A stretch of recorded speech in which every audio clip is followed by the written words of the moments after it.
say now? We have a person who's going to come and speak to us today. Should I run away? You should be there. So he is a ThoughtWorks. He is in ThoughtWorks. He's an application developer over here.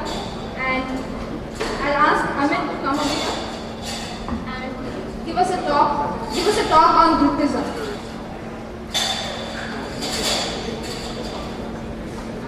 Amit.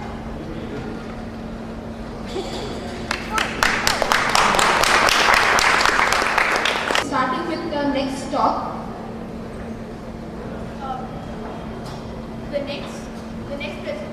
next presentation is going to be given by Titash, and he's the CEO and co-founder of SeedLogic Software Technologies, and he loves to travel and Indian history.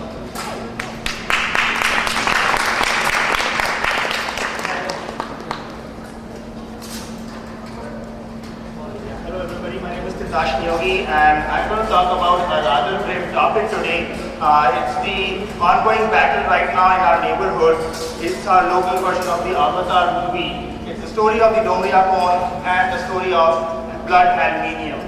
So before I begin, this is quite non-sequitur with what I do and what my hobby is about, but I got caught up because I read a very thrilling article by Arundhati Roy in one of the leading dailies. And then I started following about Dongriya Pond, and it led me to a trial that I realize is something that not only concerns the Dongriya themselves, but it concerns all of us.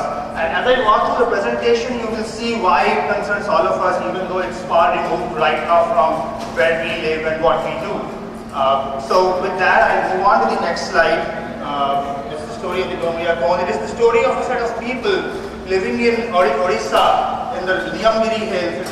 It's a set of people who have been in this country much before this country was called Bharatvarsh, before the land was as we know it today. And these people have been inhabiting this land, this country, much before we arrived on the scene.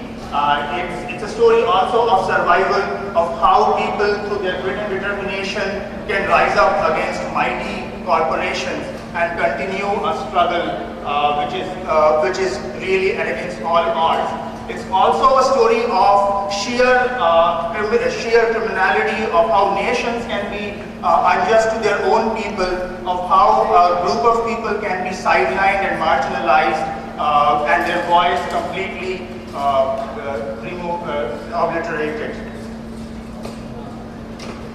So Niyamgiri Hills is in Odisha, and it's apart from being home to the Dongriya Pond, who are one of the last surviving tribes of the original tribes of this country, is also home to the flora and fauna, immense biodiversity up there. It's also home to the golden gecko, one of the last few homes in this country of the golden gecko and some other such rare species of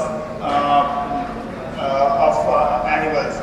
And the Dongriya have been living in Niyamgiri for centuries, and they have lived in peaceful coexistence. At the top of the hill is what they consider is the home of Niyam Raja, which is their god, and they worship the hill as their temple. They live in the hill, they coexist peacefully.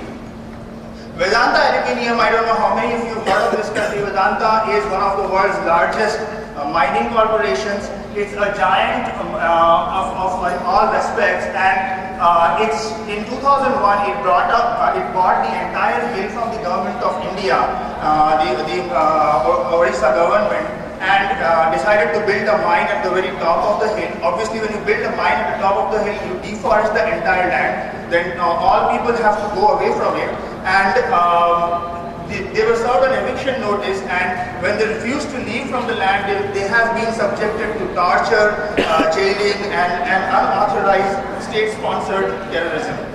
So it all boils down to this. It's almost like saying, you know, my God is God because I'm more rich and powerful, and your God to me is just an aluminium resource. It's almost like saying, if I come in tomorrow and tell you that the city of Pune must be, razed to the ground, and because there's a lot of gold down there, a lot of aluminium down there, how would you feel about it? It boils down to saying that you are a lesser human, a lesser individual, just because you are tribal and just because I can speak in English, I have bigger cars. That's basically what it boils down to. So we as Indians have been proud of 5,000 years of coexistence, but this is what we are subjecting people to. So let's contrast the Dongriya to Vedanta quickly. Total strength of 8,000 people.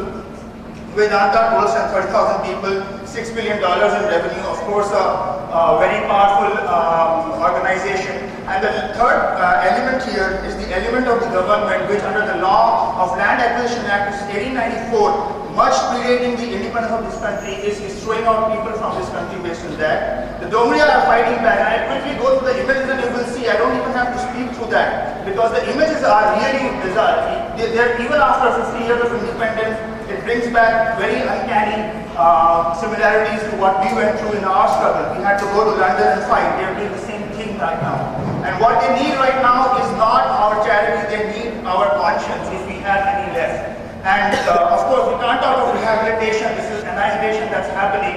You can help by writing to the minister. You can help by taking part in the struggle, by contacting some of the organizations. I'll just leave it at that. That's my last slide. It says in Latin, don't send to ask for whom the bell tolls, because it tolls for thee. It's today the Dongriyas, tomorrow it could be any one of us. Thank you.